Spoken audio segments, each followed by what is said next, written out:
Welcome to the Apex Advantage, where we help you develop practical skills for professional growth. My name is Keaton Hernandez, and I'm the Adult Learning Director here at the Asphalt Pavement Exchange, and I'm excited to introduce today's topic to you all. Getting and staying organized. This is one of my personal favorite topics because I love being organized. I'm a very type A person. I like things in order. I have checklists. I have all sorts of things to keep everything organized in line. So I'm excited to share one of my favorite topics with you all today. Also, being organized helps you keep on top of your work and helps your workload more manageable. So I want to help you figure out how to best do that for yourself today. So what are some of the benefits of staying organized? So first and foremost, being organized helps reduce your stress. If you know what you have on your plate, if you know what your priorities are, it's a little bit less stressful than if you're trying to keep track of that and keep all of that in your brain. So having that organized really helps reduce your stress levels. Also helps you focus, and I mentioned prioritizing. So helping you do that will also help you with your follow through. So if you know what you're supposed to be doing, and you're organized, it's better and easier for you to follow through on your tasks and your projects. And then it provides you some clear priorities and deadlines as well. And then your productivity increases. Who doesn't appreciate an increase in productivity? When you're organized, you're able to clearly think, clearly process, and work through your tasks in an organized way. So you may be thinking, okay, I'm hearing getting organized, but how do I do that? I don't know where to start. And so number one, I think that is helpful for me is to capture everything. I have a notebook, I have a system where I write down all my projects, all my tasks, all my deadlines, and any details about those project or tasks that I need in order to complete the project or task. And then also finding one place for your task. Do you prefer to have notes on your iPhone? Do you prefer to have notes old school written like I do? You can't see, but I have a notebook that has everything in it. But it's really important to choose one method and one place to keep all of your tasks, all of your deadlines, everything in order so that you're not looking all over the place and scrambling for all of your different tasks and deadlines and things. It's better to keep them all in one place. So choose a method and choose a place to keep everything in. And then break your work down. Sometimes projects can seem really big and really overwhelming, but if you break them down into smaller tasks, it will help you get through it and also help you plan better. Okay, so I have step one. It's going to take me about this long to do that, so let me focus on that. And then I've got step two. Let me focus on that maybe another day this week. So really breaking it down to where your projects are a little bit more digestible and are easier for you to produce in smaller chunks as opposed to one big project. And then knowing what's a project versus what's a task, right? So projects are usually a bunch of different tasks combined together that make a project. And then tasks are just individual things that you need to do. So knowing that distinction, but also breaking them down will help you get through your projects and your tasks in an organized manner. So now that we've gotten you organized, we want you to stay organized. So it's really important that you stick to that system. As I have on this slide, your system is greater than your motivation. As long as you're being consistent and you're following your system, that's going to be better a benefit to you than just relying on your motivation. So stay within your system once you've got that set. And then do daily and weekly check-ins. So look at your to-do list on a regular basis and see what you're missing. See if there's anything you need further clarification on before you move forward. Make sure that you're checking your tasks daily and weekly. And then try to keep it simple. Like I mentioned previously, keep one system. Keep everything in one place instead of having it all over the place. I find that keeping it simple and keeping it in one place like that helps you stay organized better. So some practical strategies that I find really helpful.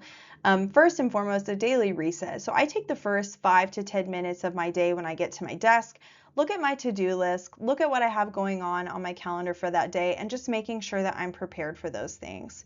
Then I also do a weekly review. I have everything in my to-do list with dates next to it based on the date that the task was given to me, and then deadlines and any notes I have on that particular task. So I'll take a look at that and see what have I done, what have I accomplished already, and then I'll also look at my to-do list and think what is my next task or project, and I usually base that on deadline or priority given to me by my manager.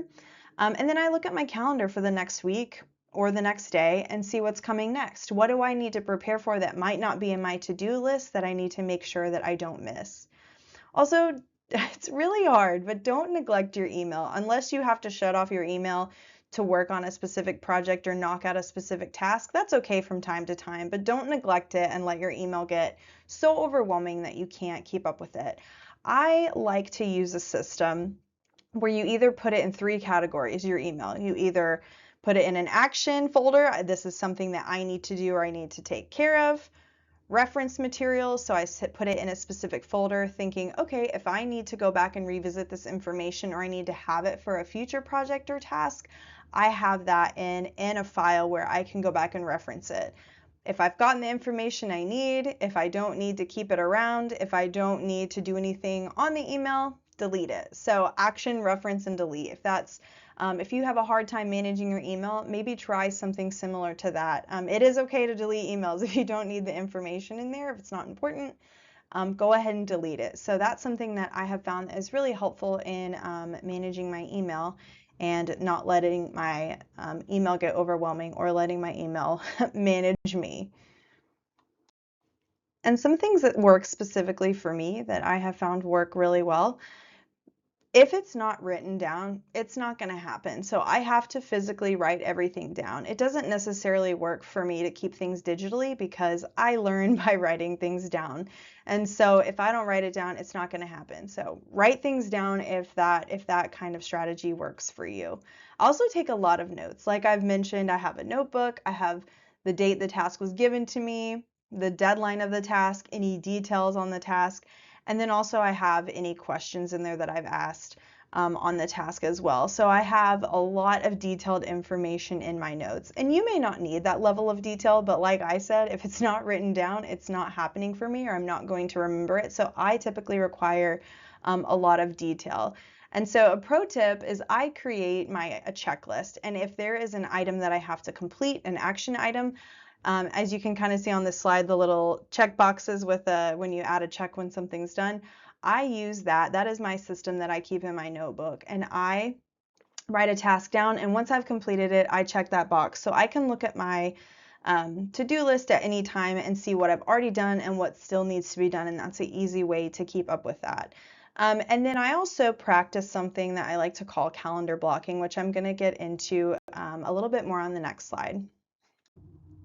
So calendar blocking is something that I like to practice that helps me plan out my time, plan out my week to ensure that I have plenty of time to get my tasks completed for the week. And so I will look at my to-do list and see what I have upcoming that needs to be done this week or something that I need to prepare for the following week. And so I will find chunks of time on my calendar to work on certain things. I know I have a deadline of getting a document to my boss by the end of the week, so I block off time on Tuesday to work on that so I can get that done. Have time to review on Wednesday, maybe have time for a colleague to review on Thursday, so I meet that deadline of Friday to my boss.